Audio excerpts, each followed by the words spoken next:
Welcome to classic digital education. मैं हूँ आपकी शिल्पा। आज मैं प्रस्तुत करने जा रही हूँ सुजान भगत इस पाठ का अगला भाग, 5वां भाग प्रस्तुत करने जा रही हूँ। डियर फ्रेंड्स, अभी तक मेरा चैनल सब्सक्राइब नहीं किए हैं तो प्लीज़ सब्सक्राइब कीजिए। सब्सक्राइब करने के बाद अगर सब्सक्राइब कर चुके हैं तो प्लीज़ शेयर, लाइक, कमेंट कीजिए। आपके जो कमेंट्स के अनुसार नए वीडियोस बना सकते हैं। चलो देर न करते हुए कक्षा शुरू करते हैं। सुजान भगत अगला भाग, 5वां भाग। इस भाग में सुजान भगत को और किस तरह अनादर किया जाता है और सुजान भगत का जो प्रतिक्रिया क्या है, वह क्या करता है, इसके बारे में जानेंगे। बच्चों, अभी तक हमने जाना है कि इस जो कहानी में मुख्य पात्र सुजान है।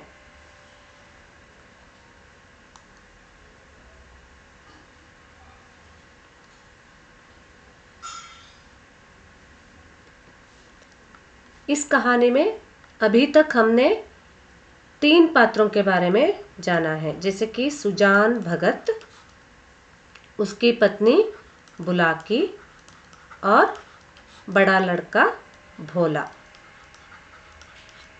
सुजान भगत अपनी पत्नी के साथ गया यात्रा करके वापस लौटता है तो अब वह एक सामान्य मनुष्य की तरह नहीं सोचता है। वह सोचता है कि अगर व्यापार करते हैं, लेन देन का काम करता है, तो उस व्यापार में भी उसे ब्याज लेना गलत लगता है, पाप लगता है। यहाँ तक कि गायों से दूध निकालना भी उसे पाप लगने लगा है या गलत लगने लगा है। इसका मतलब वह बिल्कुल बदल गया है। उसका जो व्यवहार है पूरी तरह से बदल चुकी है और अब उसके घर में सारे गांव में उसे इज्जत है, सम्मान दे रहे हैं, प्रशंसा करने लगे हैं, कर रहे हैं। कहते हैं बेटा हो तो ऐसा बेटा होना चाहिए, कहते हैं। लेकिन खुद के घर में पत्नी और बच्चे उसे अनादर करना शुरू कर दिए हैं। एक दिन ऐसा होता है कि एक दिन भिकमंगा भिक्षुक उसके द्वार पर आके चिल्लाने लगा कि अम्मा कुछ है तो दे दो। तब वही काम करते हुए बुलाकी भोला से कहती है कि पापा के हाथ में, यानी सुजान के भगत के हाथ पैरों में मेहंदी लगी है क्या। इसका मतलब ये है कि किस तरह वो अपमान कर रही है। देखिए, पति के बारे में बोल रही है, पति से डायरेक्टली नहीं कह रही है, लेकिन एक तरह का जो टॉन्ट दे रही है। अभी भोला उसके बारे में क्या कहता है, देखिए। लास्ट सेंटेंस क्या कहा था? भगत के पाँव में क्या मेहंदी लगी है? क्यों कुछ ले जाकर नहीं देते? क्या मेरे 4 हाथ हैं? किस किस का रोया सुखी करो, दिन भर तो ताता लगा रहता है। पति के बारे में अपमान कर रही है। नेक्स्ट, भोला इसके लिए उत्तर क्या देता है, देखिए। अपना पाठ्य पुस्तक खोलिए और उसमें कंटिन्यू करेंगे। भोला, चौपट करने लगे हुए हैं और क्या, अभी महंगू बैंक देने आया था, हिसाब से 7 मन हुए, तोला तो 6.25 मन ही निकले। मैंने कहा 10 सेर और ला, तो आप बैठे बैठे कहते हैं अब इतनी दूर कहाँ जाएगा, भरपाई लिख दो, नहीं तो उसका रोया दुखी होगा। मैंने भरपाई नहीं लिखी, 10 सेर बाकी लिख दी। देखिए छात्रों, अभी तक हमने जाना है कि भोला और दूसरा लड़का और माँ तीनों अपने घर में जो भी व्यवहार है, लेन देन का व्यवहार कुछ भी है, तो यहाँ तक कि जो पति से और पिता से, यानी सुजान भगत से कोई भी सलाह नहीं लिया जा रहा है, क्योंकि वह व्यापार या व्यवहार करने में लायक नहीं है, समझने लगे हैं। एक बार ऐसा हुआ कि एक व्यक्ति महंगू बैंक देने आया था और उसके हिसाब से कम लग रहा था। तोला तो बहुत कम लग रहा था, इसलिए उसने कहा कि 10 शेर और लाना। लेकिन वहीं बैठे बैठे सुजान ने कहा कि भरपाई लिख दो, नहीं तो वो दुखी हो जाएगा। लेकिन मैंने नहीं सुना है, क्योंकि कंप्लेंट कर रहा है, माँ से पिता के बारे में कह रहा है। बुलाकी उत्तर में क्या कहती है? बहुत अच्छा किया तुमने, बकने दिया करो। 10-5 दफे मुंह की खा जाएंगे तो आप ही बोलना छोड़ देंगे। मतलब देखिए, किसी तीसरे लोगों के सामने घर वालों का अपमान होता है तो अपने आप चुप हो जाएंगे ना। अगली बार अपमान होने से पहले ही लोग चुप हो जाएंगे। ऐसे कहती है कि बहुत अच्छा किया तुमने, ऐसे ही बकने दो। 10-5 बार ऐसे तुम करोगे ना, अपने आप सुधर जाएंगे, बोलना ही छोड़ देंगे। भोला कहता है, दिन भर एक ना एक खुचड़ निकालते रहते हैं।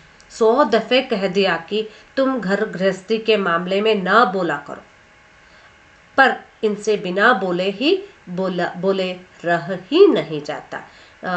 कुछ एग्जाम्स में, कई बार एग्जाम्स में ये सब वाक्य दिए हैं कि ससंदर्भ लिखते समय दिन भर एक ना एक कुछड़ निकालते रहते हैं, क्योंकि कंफ्यूजन करना चाहते हैं एग्जाम में। इसलिए कि कुछ बच्चे क्या करते हैं, बुलाकी ने भोला से कहा, इस तरह लिखते हैं, इसलिए ऐसे वाक्य देते हैं। ठीक है, अभी कंटिन्यू करेंगे। बुलाकी, मैं जानती कि इनका ये हाल होगा तो गुरु मंत्र न लेने देती।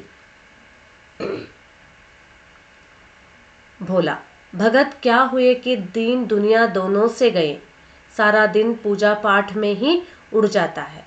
अभी ऐसे बूढ़े नहीं हो गए कि कोई काम ही न कर सके। अब किस तरह पिता के बारे में कह रहे हैं, इतना सब कुछ करता है, भगत होने के बाद भी वह काम कर रहा है, लेकिन दुनियादारी में व्यापार जैसे बुराई का काम करना छोड़ दिया है। झूठ बोलना और परिस्थितियों के अनुसार लोगों को तुलना, इन सब बातों को छोड़ दिया है। अच्छा बन गया है, लेकिन यह नहीं सहा जा रहा है घर में। बुलाकी कहती है, अगर ऐसे करते तो दिन भर बकने दिया करते हैं, करने दो। 10 बार ऐसे कर देंगे तो छोड़ देंगे, अपने आप छोड़ देंगे। और भोला कहता है, दिन भर ऐसे ही एक ना एक खुचड़ निकालते रहते हैं और 100 दफे कह दिया है कि इन व्यवहार के मामले में बोला ना करो, बात भी न करना और अपने सुझाव मत देना। इसके बाद भी वे नहीं सुधरे हैं, ऐसे कहता है भोला। तब बुलाकी कहते हैं कि अगर मैं जानती थी कि ऐसा होता, गया यात्रा करने के बाद ऐसे बन जाएंगे, तो गुरु मंत्र न लेने देती। गुरु मंत्र लेने के बाद व्यक्ति संत बन गया है और संत के तरह सोचने लगा है, और खोरा भगत नहीं है, वो अच्छा भगत है, लेकिन घर में उसके बारे में ऐसे सोचने लगे हैं। भोला, भगत क्या हुए, दीन दुनिया दोनों से गए। भगत बन गए तो दीन दुनिया सब कुछ चले गए, सब जगह से चले गए, निकल गए। सारा दिन पूजा पाठ में ही दिन निकालते हैं और इतने बूढ़े नहीं हैं कि कोई काम ही ना कर सके, लेकिन कुछ ना करना पड़ता है ना, इस तरह बता रहे हैं। लेकिन इसका मतलब ये नहीं कि वो काम नहीं कर रहा है, काम तो कर रहा है, लेकिन घर में अनादर किया जा रहा है। बुलाकी ने क्या कहा, देखिए, बुलाकी ने आपत्ति की, भोला ये तुम्हारा कुन्याय है, फावड़ा कुदाल अब उनसे नहीं हो सकता, लेकिन कुछ न कुछ तो करते ही रहते हैं। बैलों को सानी पानी देते हैं, गाय दुहाते हैं, और भी जो कुछ हो सकता है करते हैं। लेकिन कभी कभी क्या होता है, पति का अपमान पत्नी सहती नहीं है। अगर खुद अपमान करती है तो ठीक है, लेकिन बच्चे करने लगते हैं तो थोड़ा उनके बारे में मतलब पॉजिटिवली कहना शुरू करते हैं। कह रही है कि बुलाकी, बोला तुम ऐसा मत बोलो कि कुछ ना कुछ करते रहते हैं, बैलों को सानी पानी देना और गायों को दुहाते हैं और ऐसे कुछ काम करते रहते हैं। ऐसा नहीं है कि कुछ भी नहीं करते हैं। भिक्षुक अभी तक खड़ा चिल्ला रहा था, मतलब वह तीसरा व्यक्ति वहाँ घर से जो पराया व्यक्ति वहाँ घर के सामने खड़ा है और अभी भी चिल्ला रहा है। उनके सामने ही ये बातचीत हो रहा है। इसका मतलब सुजान अपने आप को क्या करने लगता है। देखिए, सुजान ने जब घर में से किसी को कुछ न लाते न देखा तो उठकर अंदर गया और कठोर स्वर से बोला, तुम लोगों को कुछ सुनाई नहीं देता कि द्वार पर कौन घंटे भर से खड़ा भीख मांग रहा है। अपना काम तो दिन भर करना ही है, एक क्षण भगवान का काम भी तो किया करो। अभी तक वो चुपचाप वहीं इन लोगों के बात सुन रहे थे। कौन? सुजान। अब उससे सहा नहीं गया और अभी तक वो भिक्षुक का सामने खड़ा होके चिल्ला रहा था। सुजान ने उठकर कठोर स्वर से बोला कि अभी तक कुछ भी बात करते हैं तो देख भी नहीं रहते हैं। घंटों भर से वह खड़ा है और भिखमंगे को कुछ देकर क्यों नहीं करते हैं कि भगवान का काम एटलीस्ट कम से कम स्वार्थी मत बनो। अपना काम तो हमेशा करते रहते हैं, दिन भर करते रहते हैं, करना ही है, लेकिन कुछ क्षण के लिए, एक क्षण यानी क्षण, कुछ क्षण के लिए भगवान का काम भी किया करो। इस तरह बोलता है। और नेक्स्ट बुलाकी क्या कहती है, देखिए। बुलाकी, तुम तो भगवान का काम करने को बैठे ही हो, क्या घर भर भगवान ही का काम करेगा? बुलाकी इसके उत्तर में कहती है, तुम भगवान के लिए काम करने के लिए है ना, काफ़ी है। घर में सब लोग भगवान का काम ही करेंगे तो हम लोग बर्बाद हो जाएंगे, इसका अर्थ ऐसा होता है। सुजान, कहाँ आटा रखा है? लाओ, मैं ही निकाल कर दे आऊं। तुम रानी बनकर बैठो। पत्नी से कहता है, तुम रानी बनकर बैठ जाओ। कहाँ है आटा, कहाँ है बताओ, मैं निकाल कर दे के आऊँगा। बुलाकी, आटा मैंने मरमर कर पीसा है, अनाज दे दो। अनाज यानी अनाज जो ओखली में से पीसने से पहले वाला अनाज होता है। पीसने के बाद वो क्या है, आटा बन जाता है। तो मर कर पीसा है, खुद पीसा है, इसलिए मैं नहीं दूंगी, अनाज देकर आना। ऐसे मुर्चिरों के लिए पहर रात से उठकर चक्की नहीं चलाती हूँ। मुर्चिरों के लिए यानी ऐसे लोगों के लिए मैंने नहीं बनाया है, घर वालों के लिए। मुर्चिर यानी जो लोग बाहर के लोग हैं उनके लिए नहीं बनाया है। पहर रात भर तक बैठकर चक्की नहीं इसलिए चलाती हूँ कि अन्य लोगों के लिए दे सके। अब सुजान क्या करता है, सुजान भंडार घर में गए, एक छोटी सी छबड़ी को जौ से भरे हुए निकले, जो सैर भर से कम ना था।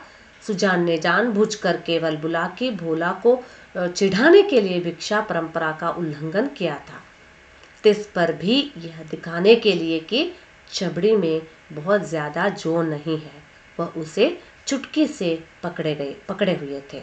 चुटकी इतनी बोझ न संभाल सकती थी, हाथ कांप रहा था। एक क्षण विलंब होने से छबड़ी के हाथ से छूटकर गिर पड़ने की संभावना थी। तो अब क्या हुआ, अब वह भंडार घर जाता है। भंडार घर यानी जहां अनाज का ढेर रखा जाता है और उसमें जो ग्रोसरी कहते हैं और वेयरहाउस कहते हैं उसमें जाता है और एक छोटी सी छबड़ी को जौ से भरे हुए निकालता है। और उसके बाद जानबूझकर वो क्या करता है, केवल बुलाकी भोला को चिढ़ाने के लिए उसने क्या किया, परंपरा का उल्लंघन। परंपरा क्या यानी जौ भर से कम रहता है, हमेशा भगवान को भिक्षुक को देते हैं तो भिक्षा परंपरा का अनुसार एक मुट्ठी भर रहता है, लेकिन अब वो उल्लंघन कर रहा है, उससे ज़्यादा देने की कोशिश कर रहा है, दिखाने के लिए। किसको दिखाने के लिए? बुलाकी और भोला को दिखाने के लिए। उसी टाइम पे वे दोनों में से जो उनके हाथ से छीनते हैं, कैसे वो कहते हैं कि दिखाने के लिए छबड़ी में बहुत ज़्यादा जो नहीं है, ऐसे दिखाते हुए वह क्या करता है, ज़्यादा ही दे रहा है। और चुटकी इतनी बोझ न संभाल सकती थी और हाथ कांप रहा था। हाथ क्यों कांप रहा था? क्योंकि उसे पता है कि भोला या बुलाकी दोनों में से कोई आकर उससे छीन लेते हैं, और हाथ कांपते हुए वह एक क्षण में विलंब होने से पहले ही वो क्या करता है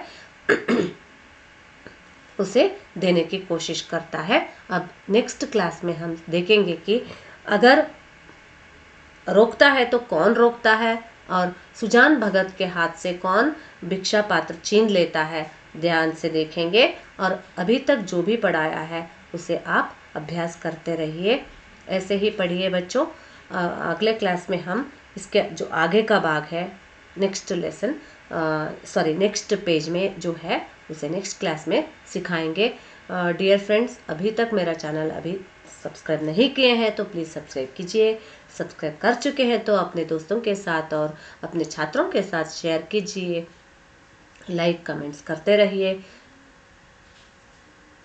good day, all the very best, bye, take care dear students.